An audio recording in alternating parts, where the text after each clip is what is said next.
Señor, gracias porque tenemos este día la oportunidad de acercarnos hasta tu trono y confiando en tu misericordia. El día de hoy venimos, Señor, sabiendo que tú tienes palabra y tú tienes consejo seguro donde apoyarnos, Señor. En el nombre de Jesús. Amén. Amén. Esdras, capítulo 10. Esdras 10. Hoy terminamos este libro y el capítulo 10 en realidad es la continuación de la escena del capítulo 9, ¿no? Obviamente el capítulo 10 va después del capítulo 9, pero a lo que voy es que es la misma escena. La semana pasada vimos que a Esdras vienen y le cuentan cuál es el problema que está sucediendo. En el capítulo 9, versículo 1 dice, el pueblo de Israel y los sacerdotes y levitas no se han separado de los pueblos de las tierras, es decir, hay una especie de, bueno, hay matrimonios, el problema no es la unión interracial, el problema es que están adorando dioses extraños y ajenos.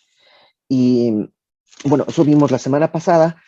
El día de hoy continúa esa misma escena y dice en el versículo 1 del capítulo 10.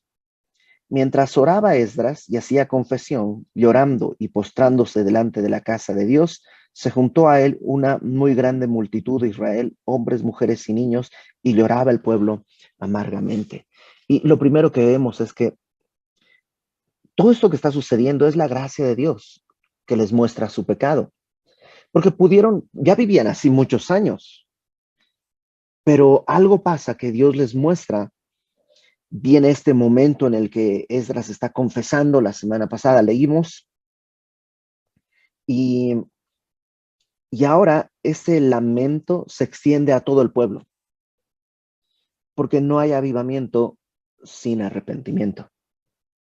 Tiene que comenzar con un arrepentimiento. Y el arrepentimiento no es solamente la comprensión de que he pecado, sino también tiene que haber el lamento por que pequé. Si yo entiendo, he pecado, pero en realidad no lamento mi pecado, es que en realidad no he entendido. Digamos que eso está más cerca del cinismo que, que del arrepentimiento genuino. Y aquí el pueblo está verdaderamente dolido. Dice que lloraba el pueblo amargamente. Entonces respondió Secanías, hijo de Jehiel, de los hijos de Elam, y dijo a Esdras, Secanías va a hablarle a Esdras y le dice, nosotros hemos pecado contra nuestro Dios, pues tomamos mujeres extranjeras de los pueblos de la tierra, mas a pesar de esto aún hay esperanza para Israel. Ok, lo primero que vemos es que Secanías le dice, nosotros hemos pecado contra nuestro Dios. En un ratito vamos a leer una lista de quiénes son las familias que pecaron y se unieron con familias extranjeras. ¿Y qué crees? Secanías no está. Entonces, una vez más vemos esta necesidad que tenemos de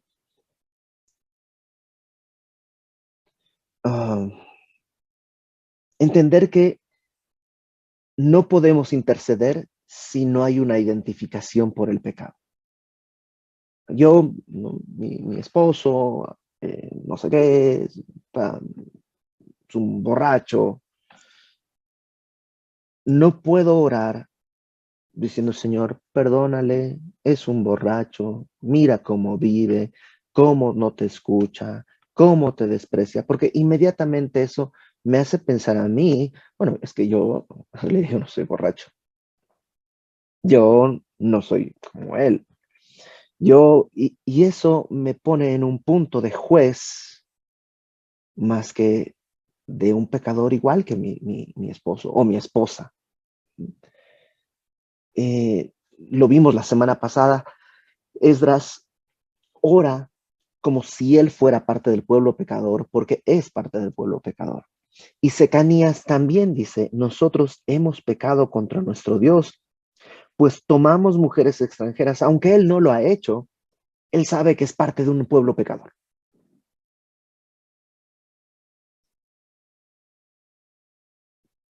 Pero termina diciendo, mas a pesar de esto, aún hay esperanza.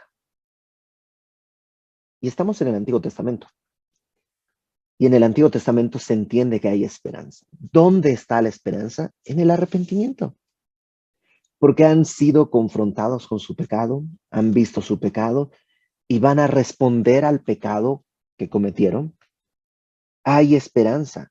Dice en Primera de Juan, si confesamos nuestros pecados a Dios, hay esperanza, ¿no? ¿Por qué? Porque Dios puede perdonarnos y puede limpiarnos de todo pecado. En Romanos, capítulo,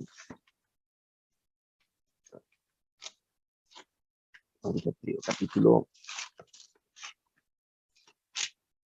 3, perdón, Romanos capítulo 4,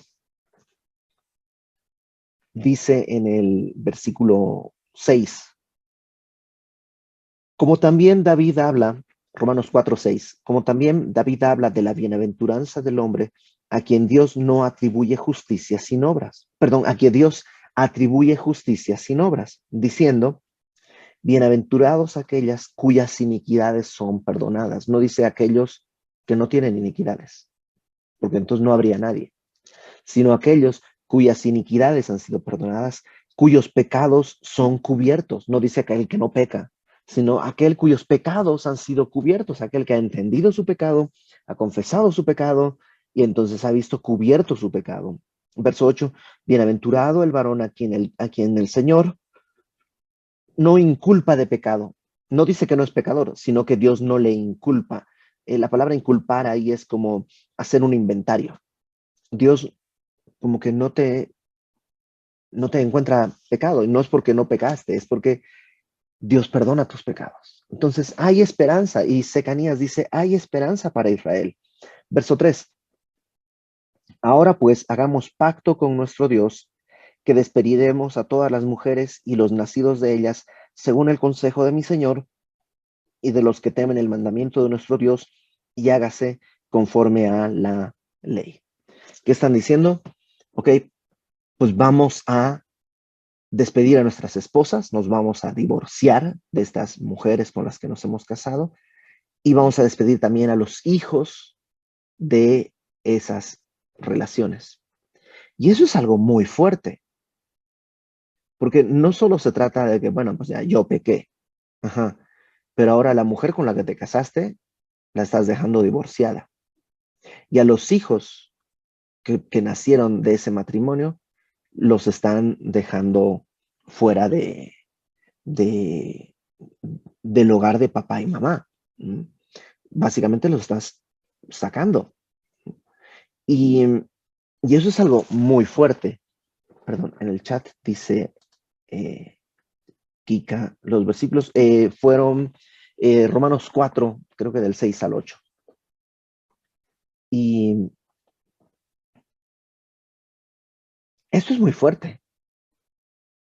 ¿Por qué nos parece tan radical e incluso tan inadecuado? No, ¿cómo pueden hacer eso? ¿Qué culpa tienen los niños? ¿Qué culpa tienen esas esposas? Es que, número uno, no vemos la magnitud del pecado. O sea, se nos parece, bueno, no es para tanto como para... No, el pecado es terrible. El pecado es verdaderamente una ofensa a Dios. Y no hay manera de decir, bueno, pues sí, estoy robando, pero estoy robando por una buena causa, para ayudarle a mi mamita en su tratamiento que tiene con el doctor. O sea, eso como que a nuestros ojos matiza el pecado. Pero fíjate lo que dice el Salmo 119. Salmo 119, versículo 59.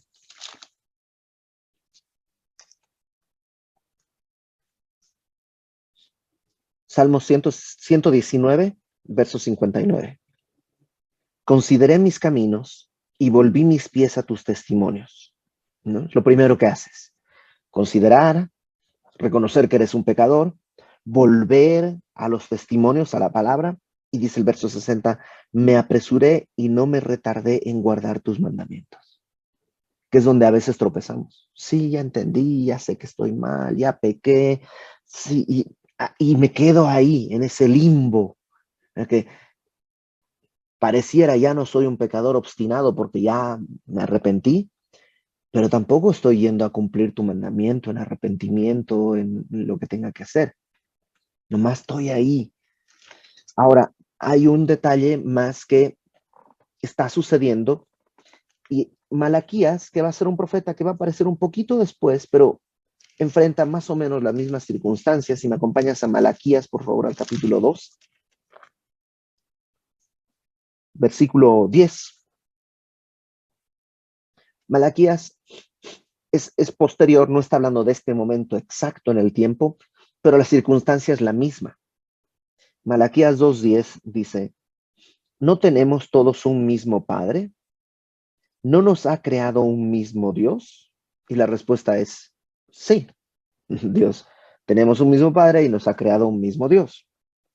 ¿Por qué pues nos portamos deslealmente el uno contra el otro, profanando el pacto de nuestros padres? Malaquías 2:11. Prevaricó Judá y en Israel y en Jerusalén se ha cometido abominación, porque Judá ha profanado el santuario de Jehová que él amó y se casó con hija de Dios extraño. Eh, Jehová cortará de las tiendas de Jacob al hombre que hiciere esto, al que vela y al que responde y al que ofrece ofrenda a Jehová de los ejércitos. Eh, ¿Qué está pasando? Hay una, eh, déjame leerlo desde un poquito, es que tenía pensado leer todo el capítulo, pero va a ser muy largo. Eh,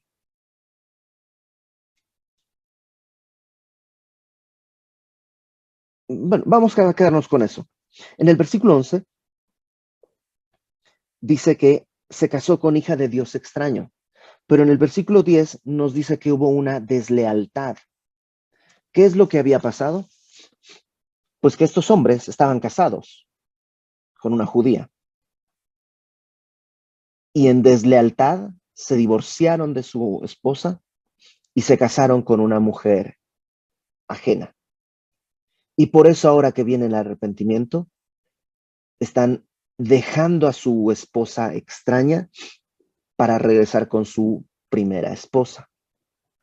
¿Por qué? Porque era pecado estar casado con una mujer pagana. Ahora, ¿de qué nos habla esto? De la importancia de responder cuando Dios arroja luz sobre nuestro pecado.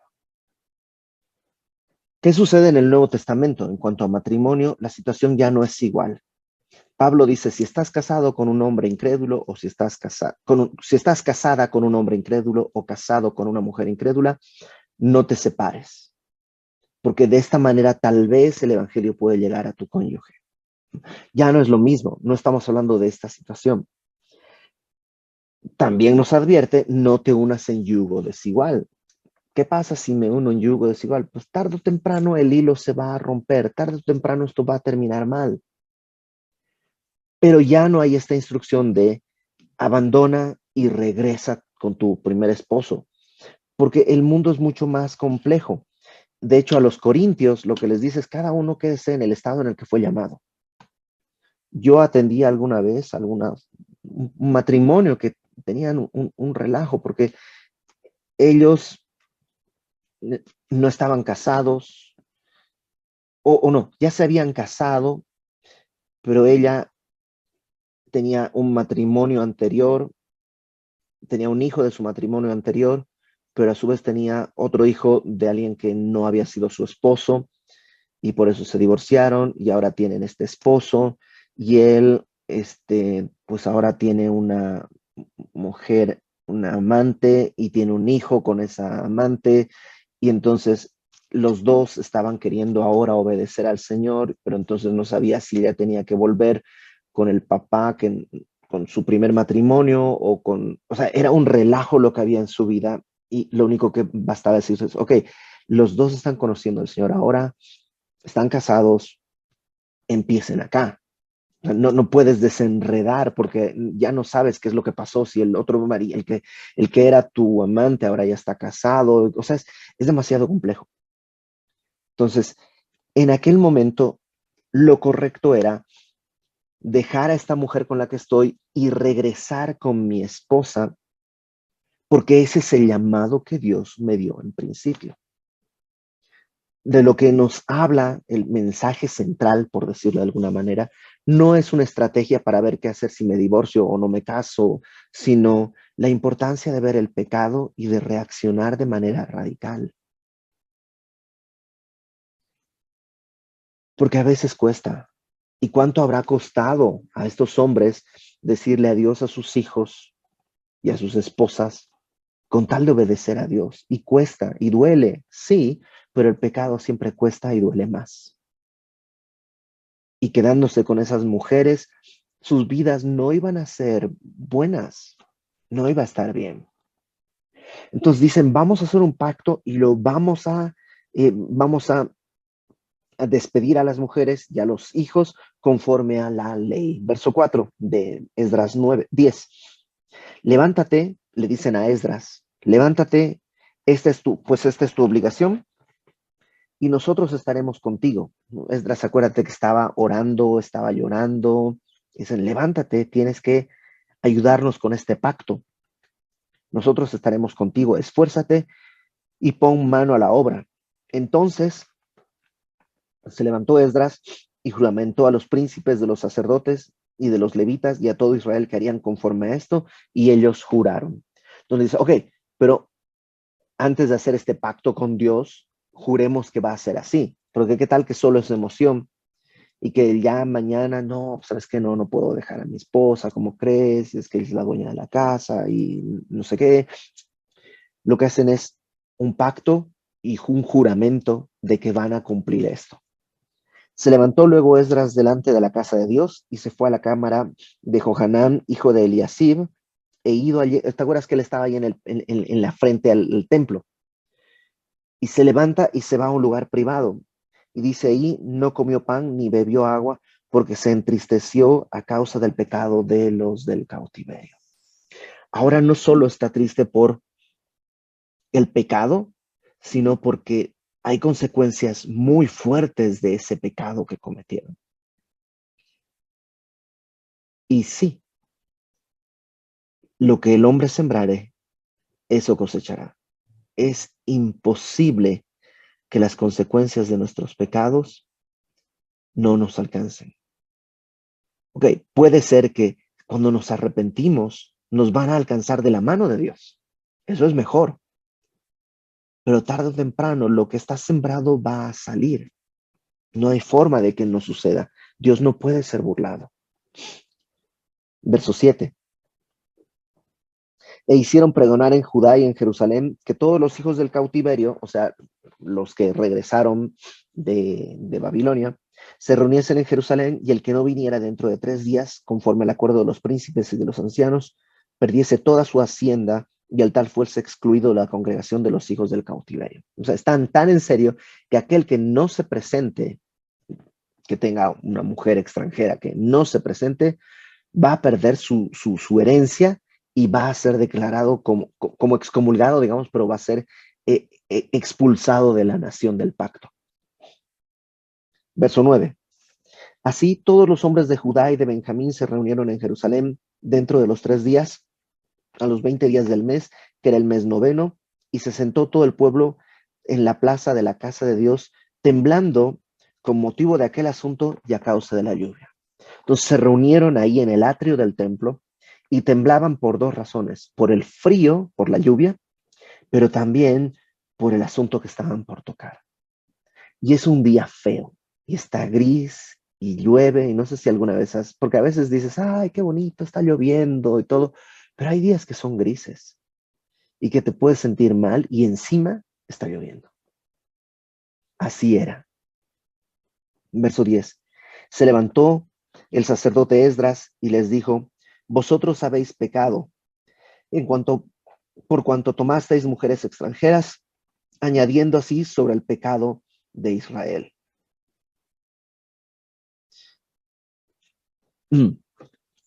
Pecaron y probablemente, no lo sé, pero probablemente tiene que ver con que es gente que se animó a salir de Babilonia a ir a reconstruir el templo. ¿Te acuerdas? Es gente que eh, algunos a lo mejor ya nacieron ahí, pero otros son de los que llegaron jóvenes y ahora se casaron. ¿Pero por qué? Si ellos sabían lo que pasó, cómo fueron expulsados a Babilonia, cómo era la vida allá, cómo están regresando. ¿Te acuerdas que decíamos la semana pasada? Que Esdras les decía, un momento, la ventana de misericordia se abrió. ¿Qué fue lo que sucedió? Probablemente, por lo menos yo he experimentado ese sentido de seguridad, de pues, pero ¿qué puede pasar? O sea, sí, ya nos destruyeron el templo y nos mandaron a Babilonia hace 70 años. Pero, pero el gobierno ya mandó que se construyera el templo, ya está hecho. ¿Qué puede pasar? Ay, ni modo que Dios vuelva a destruir el templo y nos vuelva a mandar, o sea, a mandar a Babilonia. No creo que suceda eso. Y como hubo una consecuencia que ya se levantó, el templo fue destruido, pero ya fue reconstruido, nos da la impresión de que no va a pasar nada, de que no es para tanto. O sea, sí, yo sé que es pecado, pero ¿qué tan complejo puede ser? ¿Qué tan peligroso puede ser? ¿Qué tan fuerte puede ser? ¿Qué tan terrible puede ser? Y no nos damos cuenta de lo que sucedió. O sea, el pueblo fue llevado cautivo a Babilonia. ¿Cuántos habrán muerto en el camino? ¿Cuántas familias destrozadas? Que todo lo que se sufrió para volver a lo mismo. Y es que tenemos memoria corta con el pecado. Se nos olvida lo cruel que es, no solo para con nosotros, sino para con gente alrededor. Satanás no tiene misericordia. Entonces dice, tomaron mujeres extranjeras, añadiendo así sobre el pecado de Israel. Ahora pues, hay una solución. Dad gloria a Jehová, Dios de vuestros padres. Y no hay manera de salir de un círculo de pecado sin buscar la gloria de Dios. Si lo que quieres es no, es que está mal y lo tengo que dejar de hacer, eso es legalismo. Y créeme, no vas a salir.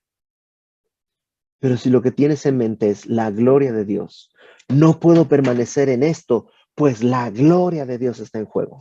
No puedo seguir haciendo esto, pues la gloria de Dios está en juego. O debo comenzar a hacer esto porque la gloria de Dios va a ser. O sea, si no estás buscando la gloria de Dios, es una religión. Dice, hay una solución. ¿Cuál? Darle gloria a Dios. Y esta es la manera. Haced su voluntad y apartaos de los pueblos de las tierras y de las mujeres extranjeras. Es algo tan fuerte que por menos de la gloria de Dios nadie podría hacerlo. Y a lo mejor tú tienes pecados con los que estás batallando. Y dices, es que sí, me falta fuerza de voluntad. No, no te falta fuerza de voluntad. Te falta darte cuenta que hay una manera de glorificar a Dios.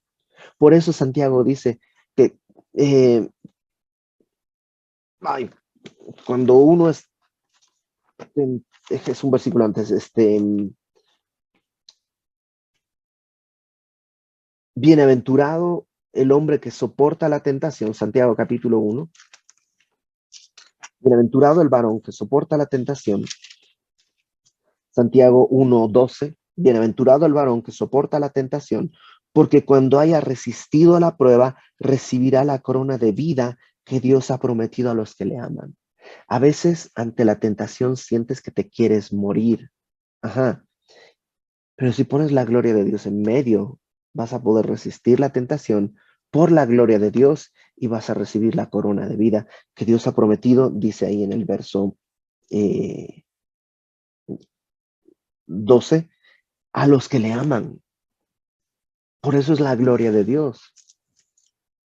Entonces dice, regresando a Esdras, versículo 12, y respondió toda la asamblea y dijeron en alta voz, así se haga conforme a tu palabra. Ok, sí, lo vamos a hacer.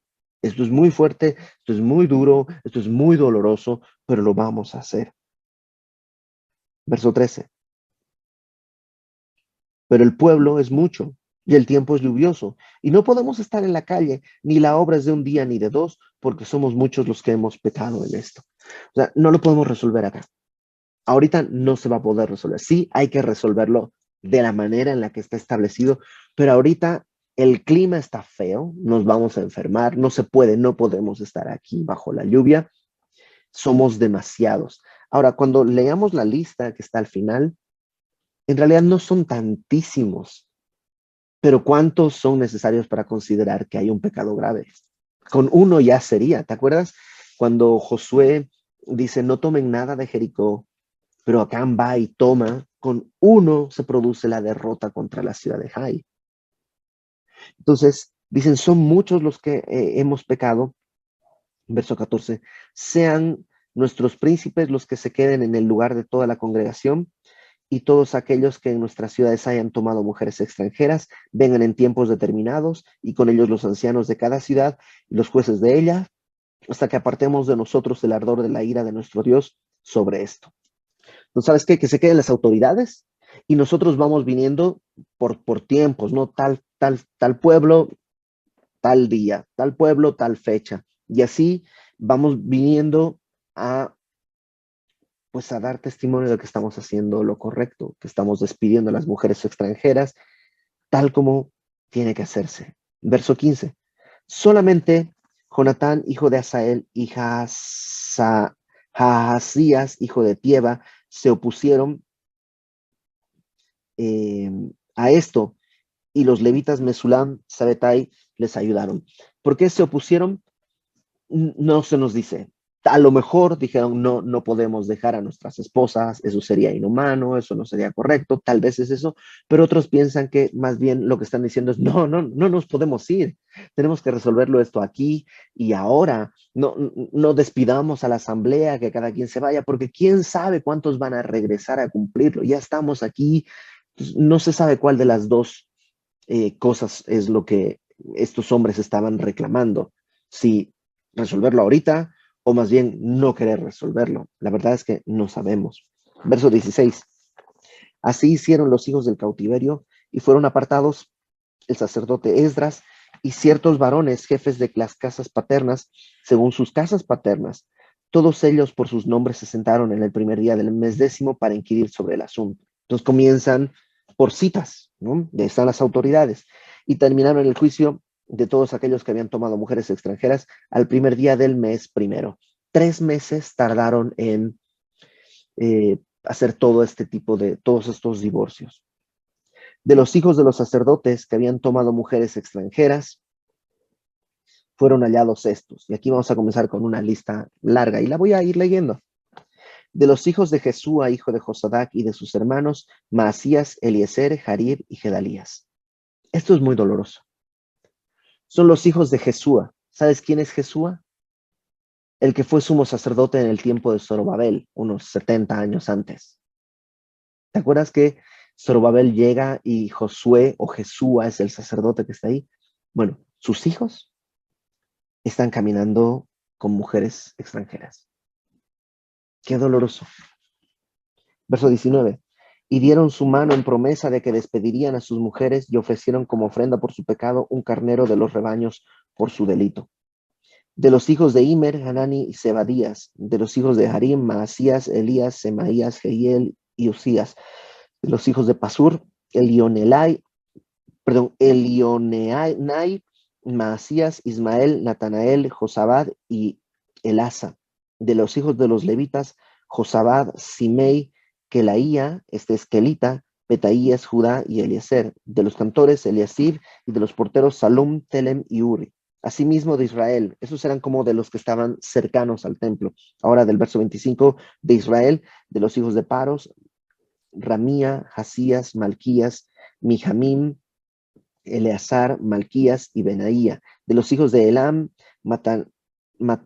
Matanías, Zacarías, Jehiel, Abdi, Jeremot y Elías. De los hijos de Satu, Elioenai, Eliasib, Matanías, Jeremot, Sabat y Asisa. De los hijos de Bebai, Ohanán, Ananías, Sabai y Atlai. De los hijos de Bani, Mesulam, Maluk, Adaía, Hasub, Seal y Ramot. De los hijos de Pahat Moab, Adna, Gelal, Benaía, Maasías, Matanías, Besaleel, Binui y Manasés. De los hijos de Harim, Eliezer, Isías, Malquías, Semaías, Simeón, Benjamín, Maluc y Semarías. De los hijos de Hasum, Matenai, Matata, Sabad, Elifelet, Jeremai, Manasés y Simei. De los hijos de Bani, Madai, Amram, Uel, Benaía, Bedías, Kelui, Vanías, Meremot,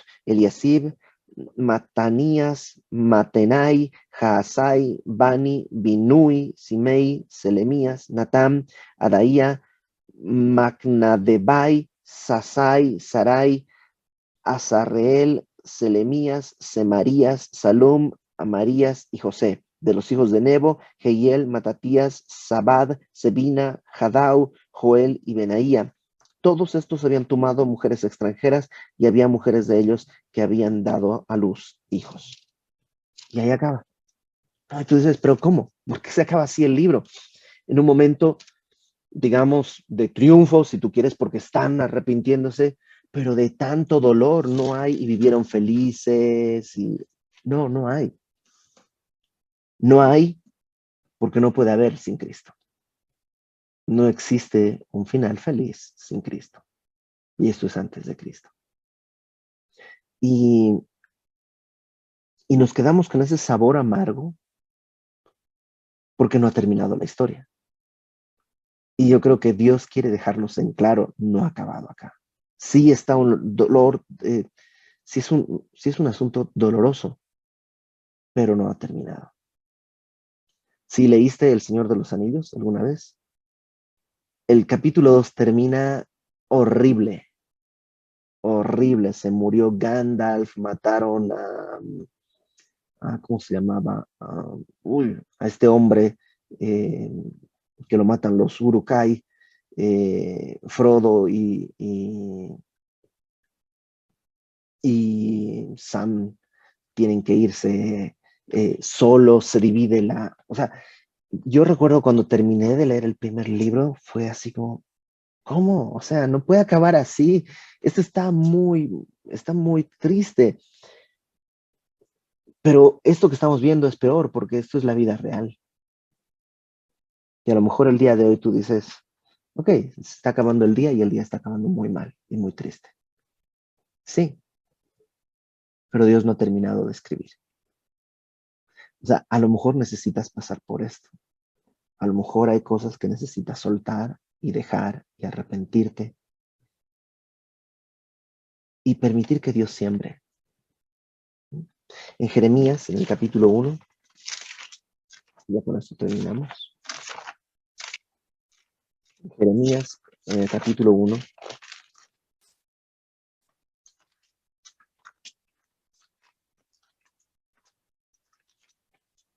dice en el versículo 10, Dios le está dando este encargo a Jeremías y le dice, mira que te he puesto en este día sobre naciones y sobre reinos para arrancar y para destruir, para arruinar y para derribar.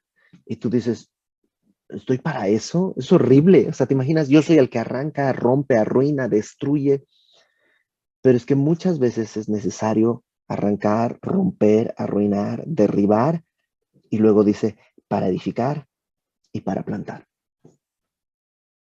Entonces, sí, hay días que necesitas vivir un Esdras 10.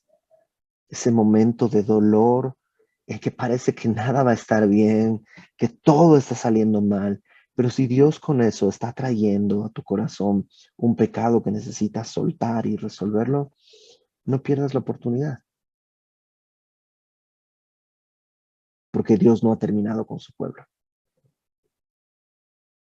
De hecho, en el capítulo 9, 10 y 11 de Romanos, Pablo repite una y otra vez, ¿ha desechado Dios a su pueblo?